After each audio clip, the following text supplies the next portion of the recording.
Hi everybody, this is Pauline Vanderhaar. It is Sunday, August the 23rd and 2015, and I'm really happy to be joining you from a magical, unexpected adventure.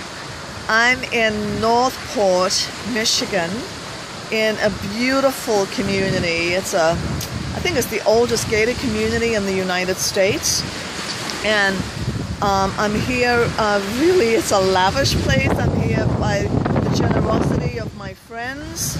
I took a mega bus part of the way to get here, and then my friend picked me up and brought me the rest of the way. And you know, I just cannot help but acknowledge being in this amazing place that I don't have the financial capacity to be in right now. But here I am, and I'm like, wow, God, you're so amazing with your grace and generosity and your lavishness. And, you know, He just makes the impossible happen. He makes the improbable happen. And I cannot help but recognize that God is always taking us into new territory.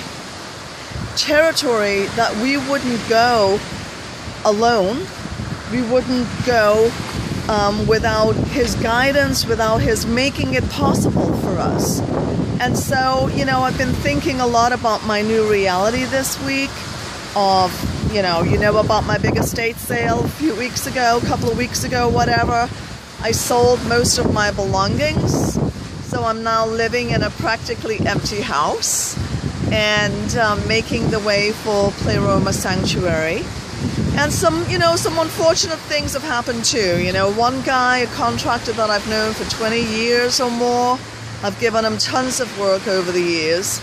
But, you know, now I got to take the guy to court because he didn't fix the repair, he didn't fix the flooding in my basement that we have to use, and didn't do right by me either to try to make amends for it. So I was a bit exasperated with that, and I'm like, God, you know, what is going on? I mean, what next? What do you want from me, and what is the next thing? And in all of my lamenting, you know, I hear that certain voice that speaks to us, and we don't always want to listen to it, say to me, stop asking me for what I've already given you. I've invested in you. I have given you a lifetime of experiences that I have reframed through the lens of my wisdom and my word, and to show you, to reveal myself to you. So stop asking me to do for you what I've already done. I just want you to go out there and share goodness and sow seeds. And I'm like, what? God, how do I do that? I don't know how to do that. I'm not comfortable with that. And God says to me, and since when were the overcomers made from dwelling in a place of comfort? There can be no victory if there is no struggle, if there is no war. There can be no victory. But I've equipped you. It's not about you. It's not your message. It's you go out and you share what you know so that other people can get to see who I am, can see my faithfulness, can see my wisdom, can see my lavishness, can see my generosity, can see my graciousness just through what I'm doing through your life, through the lens of your life, through the transparency of your life. So, you know, must admit some fear started to kind of creep in with me on that, on how is this going to work? What does it look like? How is it going to even happen? And so yesterday, while I was out in the little town of Northport, went to Tom's grocery store, and I could not resist going into this lovely little boutique, even though I am on a fast from shopping for anything that is not the essentials for life. But I saw a card there that really spoke to me, and I'm going to put this on my desk as a reminder. It contains a quote by Eleanor Roosevelt. This is the card. It says, do the thing that you think you cannot do.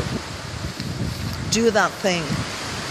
And then this morning I went with my friends to the beautiful little quaint church, Northport Covenant Church, and the message was so right on. I love it how God speaks to us and then confirms it and then reaffirms it and then confirms it in so many different ways through so many different people.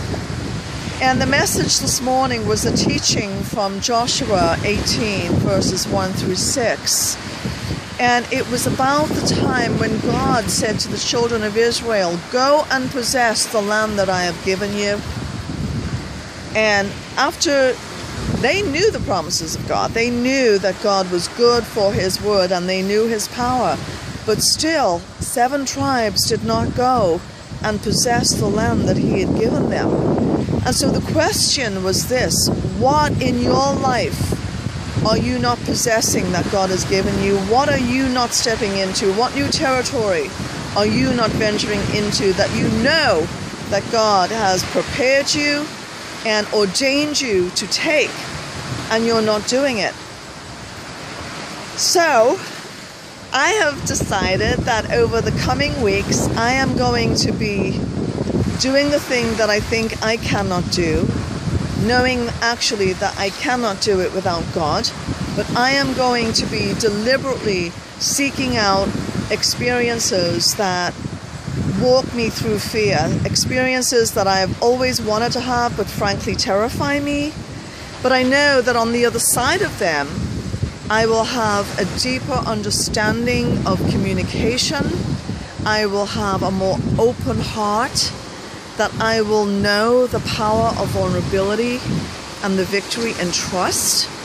And the outcome of that will be a more beautiful and deep and authentic relationship with a completely other species that I've always wanted to connect with. So I'm inviting you to come with me on that journey. And in the meantime, I want you to do the thing that you think you cannot do. I want you to really ask God, what is the territory? What is the assignment? What is the appointment? What is the work that he has given you to do and equipped you to do, but that you are still not yet possessing?